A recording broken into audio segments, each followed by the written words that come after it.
Here's one thing I want to mention. There's some very good physiology that can perhaps support the actual running effort part.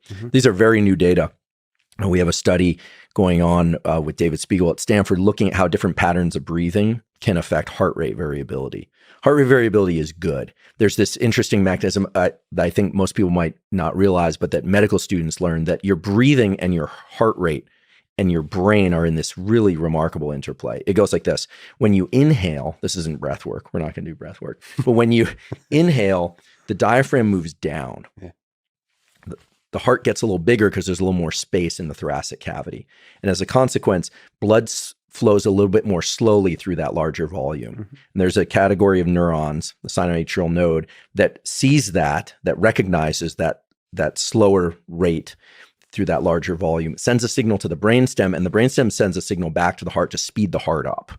So every time you inhale, you're speeding the heart up. When you exhale, the diaphragm moves up, the heart gets a little smaller, the volume is smaller, blood flows more quickly through the heart, signal sent up to the brain, and the brain sends a signal back to slow the heart down. This is the basis of heart rate variability. So at any point, if you feel like your heart is racing and you feel like you're working too hard per unit of effort, focus on making your exhales longer or more intense than your inhales.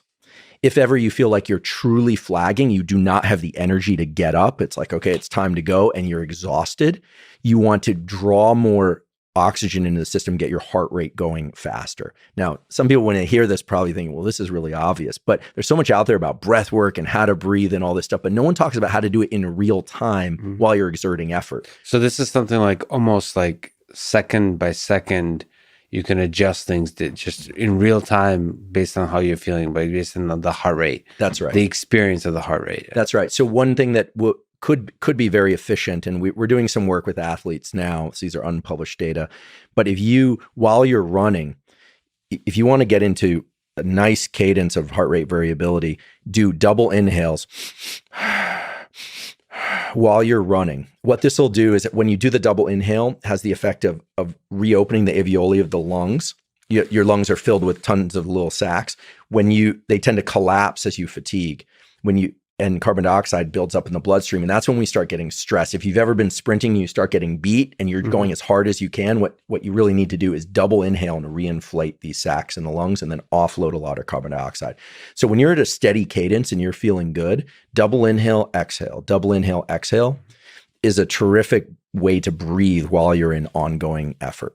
By the way, any recommendations or differences in nose or mouth breathing?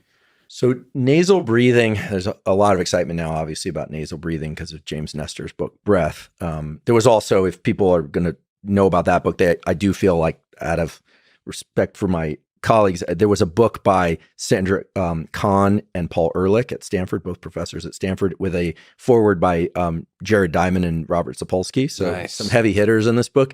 And the book is called Jaws, A Hidden Epidemic. And it's all about how nasal breathing is better for us, especially kids, than being mouth breathers under most conditions. For sake of improving immunity, it turns out there's a microbiome in the nose, like all sorts of good stuff about nasal breathing preferentially.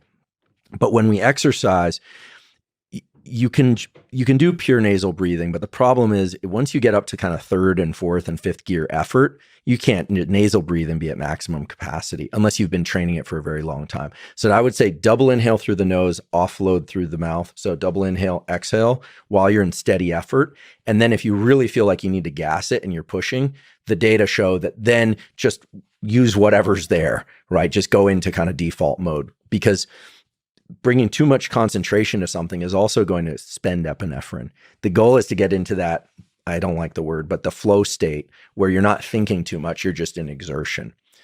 So these are things that can help in the transitions, but I don't think there's any secret breathing technique. Anyone who's been in the SEAL teams will kind of, they'll tell you like, there's no breathing technique, right? There's tools that you can look to from time to time. And these double inhale exhales can be great for setting heart rate variability in very quickly and getting into a steady cadence while you're exercising. But if there's a sprint, like if suddenly you guys are sprinting, ditch the double inhale exhale and just sprint. What's happening, people? If you enjoyed that, then press here for the full unedited episode. And don't forget to subscribe.